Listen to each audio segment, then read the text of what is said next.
के बाद एक नौजवान तीरंदाज खुद को सबसे बड़ा धनुर्धर मानने लगा। वो जहाँ भी जाता लोगों को उससे मुकाबला करने की चुनौती देता और उन्हें हराकर उनका मजाक उड़ाता। एक बार उसने एक प्रसिद्ध ज़ेन मास्टर को चुनौती देने का फैसला किया और सुबह सुबह पहाड़ों के बीच स्थित उनके मठ जा पहुंचा। हेलो दोस्तों, हमारे हिंदी कहानी यूट्यूब चैनल में आपका हार्दिक हार्दिक स्वागत है। आज हम जानेंगे एक घमंडी धनुर्धर की कहानी। बहुत सी तीरंदाजी प्रतियोगिताएं जीतने के बाद एक नौजवान तीरंदाज खुद को सबसे बड़ा धनुर्धर मानने लगा। वो जहां भी जाता लोगों को उससे मुकाबला करने की चुनौती देता और उन्हें हराकर उनका मजाक उड़ाता। एक बार उसने एक प्रसिद्ध ज़ेन मास्टर को चुनौती देने का फैसला किया और सुबह सुबह पहाड़ों के बीच स्थित उनके मठ जा पहुंचा। मास्टर, मैं आपको तीरंदाजी मुकाबले के लिए चुनौती देता हूँ, नवयुवक बोला। मास्टर ने नवयुवक की चुनौती स्वीकार कर ली। मुकाबला शुरू हुआ। नवयुवक ने अपने पहले प्रयास में ही दूर रखे लक्ष्य के ठीक बीचों बीच निशाना लगा दिया और अगले निशाने में उसने लक्ष्य पर लगे पहले तीर को ही भेद डाला। अपनी योग्यता पर घमंड करते हुए नवयुवक बोला, कहिए मास्टर, क्या आप इससे बेहतर करके दिखा सकते हैं? यदि हाँ तो करके दिखाए, यदि नहीं तो हार मान लीजिए।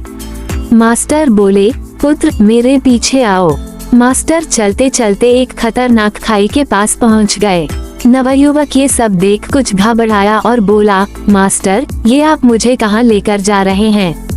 उद्धरण चिन्ह। मास्टर बोले, घबराओ मत पुत्र, हम लगभग पहुंच ही गए हैं, बस अब हमें इस जर्जा पुल के बीचों बीच जाना है। उद्धरण चिन्ह। नवयुवक ने देखा कि दो पहाड़ियों को जोड़ने के लिए किसी ने लकड़ी के एक कामचलाऊ पुल का निर्माण किया था और मास्टर उसी पर जाने के लिए कह रहे थे। मास्टर पुल के बीचों बीच पहुँचे, कमान से तीर निकाला और दूर एक पेड़ के तने पर सटीक निशाना लगाया। निशाना लगाने के बाद मास्टर बोले, आओ पुत्र, अब तुम भी उसी पेड़ पर निशाना लगाकर अपनी दक्षता सिद्ध करो। नवयुवक डरते डरते आगे बढ़ा और बेहद कठिनाई के साथ पुल के बीचों बीच पहुंचा और किसी तरह कमान से तीर निकालकर निशाना लगाया, पर निशाना लक्ष्य के आसपास भी नहीं लगा। नवयुवक निराश हो गया और अपनी हार स्वीकार कर ली। तब मास्टर बोले, पुत्र, तुमने तीर धनुष पर तो नियंत्रण हासिल कर लिया है, पर तुम्हारा उस मन पर अभी भी नियंत्रण नहीं है जो किसी भी परिस्थिति में लक्ष्य को भेदने के लिए आवश्यक है। पुत्र, इस बात को हमेशा ध्यान में रखो कि जब तक मनुष्य के अंदर सीखने की जिज्ञासा है तब तक उसके ज्ञान में वृद्धि होती है, लेकिन जब उसके अंदर सर्वश्रेष्ठ होने का अहंकार आ जाता है तभी से उसका पतन प्रारंभ हो जाता है। नवयुवक मास्टर की बात समझ चुका था। उसे एहसास हो गया कि उसका धनुर्विद्या का ज्ञान बस अनुकूल परिस्थितियों में कारगर है और उसे अभी बहुत कुछ सीखना बाकी है।